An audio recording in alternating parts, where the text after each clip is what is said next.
She got wrecked by her son because he's a little She's not. short. How is she wrecked? She's not wrecked yet. Did she sell already? She's not in hex. He had her buy other things. Oh God! What did she buy, man? No, seriously. I don't want to. Dude, no, seriously. Can we fix it? What did she buy? No, no, no, no, no, no. It's a parody account. It's a parody account. Oh God, leave me alone. I don't even like you, man. That's hilarious, RG. But you were already coming to the rescue, Rack. That's funny. Whatever. We need to tell her none of us was born into wealth, man. We've kind of hustled our way up here. Yeah. All right. So it's not like mistakes haven't been made. That's, I can tell you what not to do in business because I just, some people, they never make a mistake. And I'm like, I can give you a whole laundry list. That's more important to me than like you see a lot of people who are successful that got something right or whatever. For instance, I know this guy out here is a young entrepreneur, very young, first business. He nailed it. He nailed his first business. But he's tried to start many others and failed because he's not a good businessman. He's not. He just happened to get lucky on his first go at one of his ideas, but he's a horrible businessman, and he's got nothing to give, and he's just a taker. And it's unfortunate, but he does have a good business. He is successful, but everything else he does fails because of his business etiquette and his acumen. He just doesn't have the wisdom. But I'd like to see other people that have failed in life many, many, many times that are successful, that have all of those war stories, because those are the people that that's where you learn things, is from people who have failed forward for many, many years and many, many times. Hey, D1G, what's happening, my man? What's up? How are you? Good, I'm good. This is the first time I actually get to see Mr. Rackham online on a space that I could actually interact with him, so I wanted to gamble and say hello. It's nice to meet you. How are There you? he is. So, Mr. Rackham, right from the horse's mouth, your life has changed. Your life changes and some of the things that you would do over type things. Definitely love to see, the boats and see some of the things that you've been able to accomplish outside of the Hex community with the life-changing wealth that you've received. And can you address some of the shifts and how it has sudden wealth syndrome has affected you, and some of the choices that, if you could kind of rewind, like you said, we all have lessons, and what you would kind of sigh and regret doing and or do over? Well, there's one issue. You're observant, and I'll say that. I dealt with a lot of wealth guilt because where I'm at, there's a lot of transient homeless people, and I'm not the guy that, as you pull up to a light and they're sitting there looking at you holding a sign, I really can't look away because it's kind of in my DNA. And I'm pretty sure God allowed it to happen to keep me in check. He's like, who do you think you are exactly? That kind of an approach. But that's my belief. And but if I had to turn back time, what would I address a lot stricter? Given that I'm married, my answer is going to gravitate in that direction. It's not extremely granular, but it's the mistake I made as a married person was not going to my mate, my wife, and managing expectations, right? She didn't ask to be hyper wealthy. She never asked for it. And that causes problems all in themselves. Suddenly you may find that you're in a house where your wife wanted to go back to a smaller place. So yeah, that's been what I've dealt with, is, the transition from homeless to business, then to where I'm at in venture capital.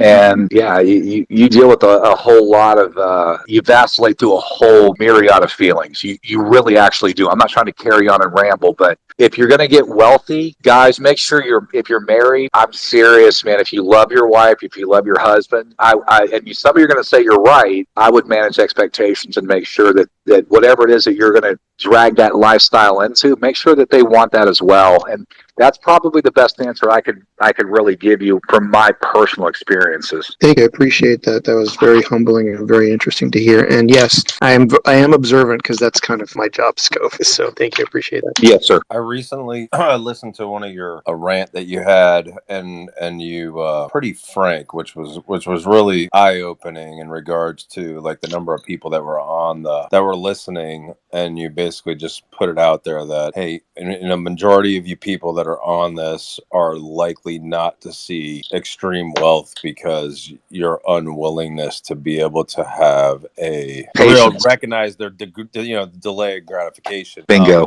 I just thought it was just one, and then you kind of followed on with, I hope, some of this maybe piss some of you off. And after I thought about it for a couple of minutes, I'm like, man, that's like an outstanding internal challenge, for me. And that was what it was designed to do, just so you understand. And I will not lie to you. I specifically wanted to provoke people so that they would rebel against the very thing that's going to rob them. And yes, I did that on purpose. So and I am glad that somebody might have picked up on that. But I said, I hope, I don't expect them to make it because nobody's going to challenge them. And nobody's going to hold their feet to the fire. And I just think it might have been a bad tactic, but it is the tactic that I attempted to do. No, it's a great tactic. I mean, I've done it with my family. I literally have bought, with our sacrifice for Pulse for all of my kids, my wife, my extended family, and some of them know it, some of them don't. And so I'm going to help them in their quest to hold on to that and realize generational wealth. I feel like, it's like my mission to just experience that for my family. I really give a lot of accolades to your comments that you had the other day. It's definitely inspiring. And I think we should, as a community, continue to drive everyone in that direction to achieve those type of things, to just bring great things to everyone. I'm starting to resonate with a lot of the things that are going on here when we're talking about, all I ever wanted. So the reason Rackham and I have become such close friends is because of our histories really kind of mingled a lot. He was in the military. I was in the military. We both were homeless at one point in our lives, me 2 different times. And so if you've never been homeless, if you've never had to live on the street and wonder everything about your life in that one day, what was going to happen, how are you going to eat, how are you going to sleep, what was going to happen to you, what were you going to be around?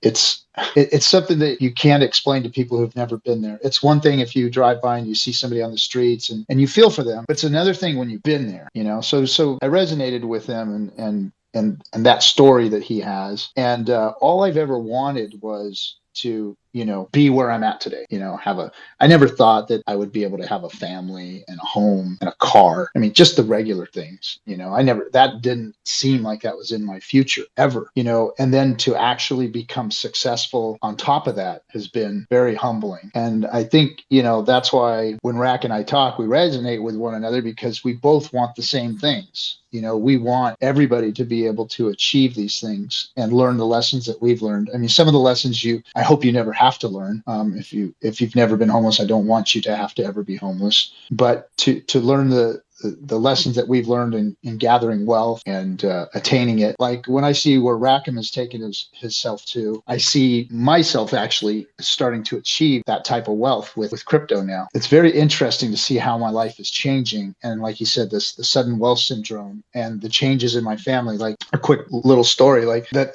things are changing around here. We're not selling a bunch of hex, but life is starting to change. I'm not having to put a dime where a dollar is supposed to go every month. And I purchased a new phone not too long ago, and it was the top of the line iPhone 13 Max, whatever. I had it on the counter. My wife saw it and said, "What is this? What did you get this thing for?" And my daughter chimed in and said, "Well, what does it matter? We're rich now." And my wife lost it, and I can tell that she was not happy with the situation, and she wasn't happy with the words that came out of my daughter's mouth. First of all, I remember when you said that. But I saw it in her face, like, this is not how things are going to be. This is not how this family is going to act. This is not where we're going, And, it was just a simple teenager comment. But I saw that, like what you were talking about, the spouse, I saw that in my wife. It's like, this is not going to change this family. This is not going to change who we are. I will not allow it. And I saw that loud and clear, And so, it's because you said what you just said, the reason that it won't, because for everybody else, it will happen unless they pre-recognize it and say, no bueno, and they literally stop it.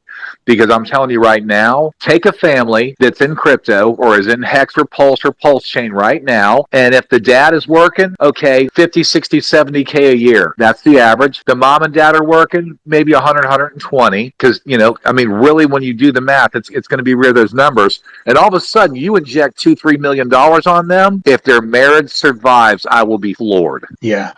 you got to keep your values and you got to keep Yes, yourself. yeah, you keep your vow is what you do, and you don't try to trade your 40-year-old wife on two 20-year-olds. That was bad. I Why? apologize, people. That was way out of line. I'm sorry. Why would Well, anybody at our age? Well, I'm not speaking for the young men, but anybody at our age, why would we want to trade any one woman in for two? Are you kidding me? That was a crude expression, and I do apologize. I apologize. It was, it was. I shouldn't have gone there.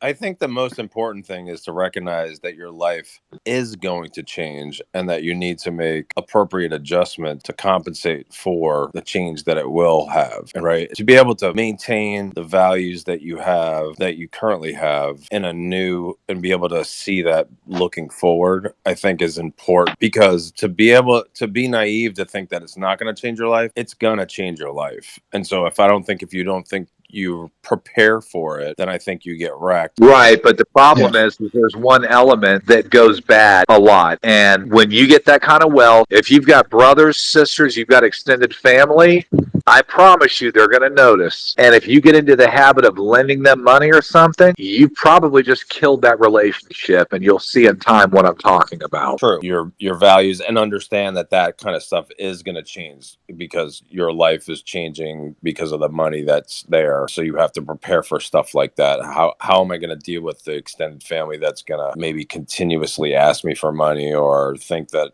I'm just going to just give money up, or whatever, whatever that looks like, to be more prepared for that interaction. Money is like steroids. I don't know if everybody knows, they think about this roid rage and all this stuff. Well, really what steroids do is enhance your personality. And if you're already an angry person, most young men like that are, that do these things, all it does is it's an enhancer, and money just enhances. If you're an asshole, you're going to be a bigger asshole. I mean, that's the way I've seen it, is money has just enhanced a lot of people. If you've got a big heart, maybe you're going to be a big giver, but it just enhances your personality.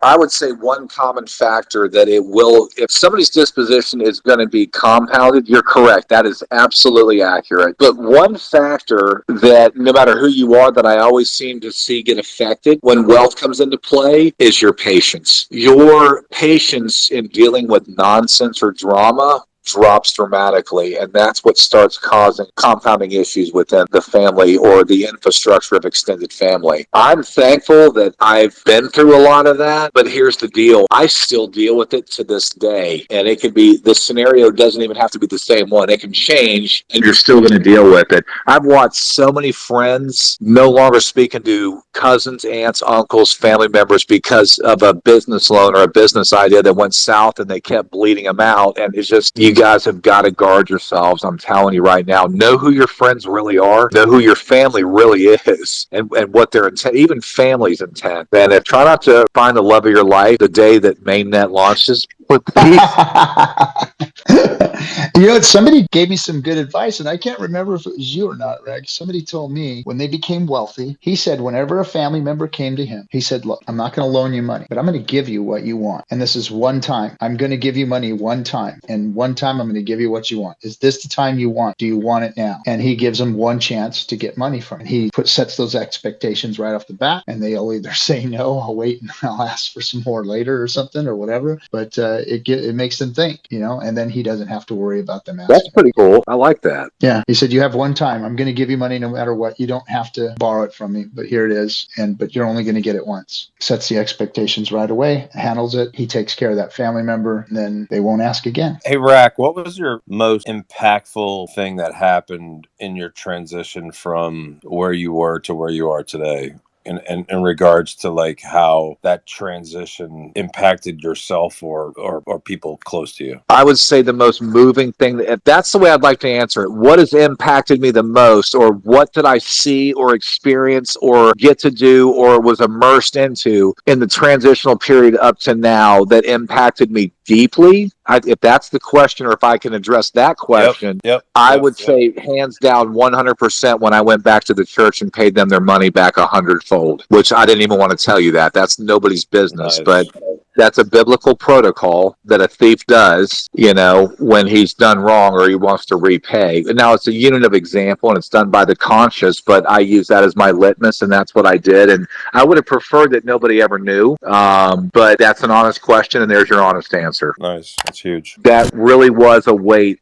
It really, really was a weight that came off my shoulders. It was like, not that you can't buy your way into grace, right? As far as what God gives us, which grace, break the letters down, GRACE, God's riches at Christ's expense. So that's kind of one of my anthems I actually believe in. And I believe he got me off the streets because I asked him. And the way that, just the way that things fell into play afterwards that's a whole nother story, man. That's a long story that's pretty legit.